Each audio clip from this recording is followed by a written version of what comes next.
Un mois avant un AVC, votre corps va vous envoyer ces signaux alarmants, ne les ignorez pas. L'accident vasculaire cérébral, l'AVC, apparaît lorsque le cerveau n'est plus irrigué par le sang. Cet arrêt brutal de l'irrigation prive les zones cérébrales d'oxygène. L'AVC est la deuxième cause de mortalité dans le monde, où il touche près de 15 millions de personnes, aussi bien dans les pays développés que dans les pays en voie de développement. Qu'est-ce qu'un AVC? La majeure partie du temps, l'AVC intervient à la suite du manque d'irrigation du cerveau causé par une artère obstruée suite à la formation d'un caillot. Il s'agit de l'AVC ischémique.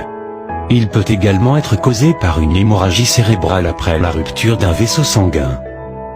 Dans 80% des cas, l'AVC apparaît à la suite de la thrombose d'une artère cérébrale et dans 20% des cas, à cause d'une hémorragie. En voici les causes. Dans 50% des cas, l'obstruction d'une artère est due à la présence de lipides autour de sa paroi. Il s'agit d'athérosclérose. Dans 30% des cas, un caillot qui provient d'un autre organe bloque la circulation cérébrale. Il s'agit d'embolie cérébrale. Dans 20% des cas, l'AVC est causé par une hémorragie cérébrale liée à une rupture d'anévrisme, à de l'hypertension artérielle ou à une tumeur cérébrale.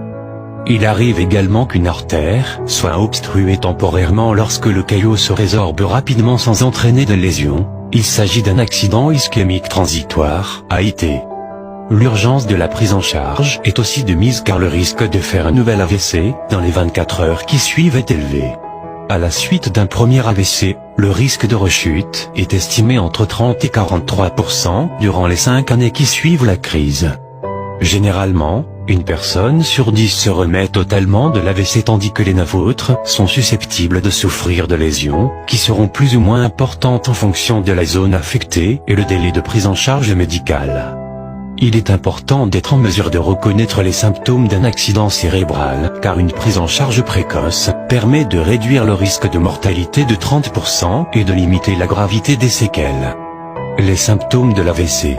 Même s'il n'y a pas de signe précurseur de l'AVC, il est néanmoins possible d'intervenir dès l'apparition des symptômes suivants: étourdissement et une perte de l'équilibre. Trouble de la motricité voire paralysie d'un membre ou d'un côté, il s'agit du côté opposé à celui de la lésion cérébrale. Trouble de la parole et difficulté à trouver ses mots et à s'exprimer. Vision trouble d'un œil ou des 2 yeux ou perte soudaine de la vue. Engourdissement du visage et impossibilité de sourire. Mal de tête intense, fréquent et accompagné de vomissements. Un accident ischémique transitoire est également un signal d'alerte, car environ un tiers des AVC ischémiques sont précédés de cet accident. Si vous observez un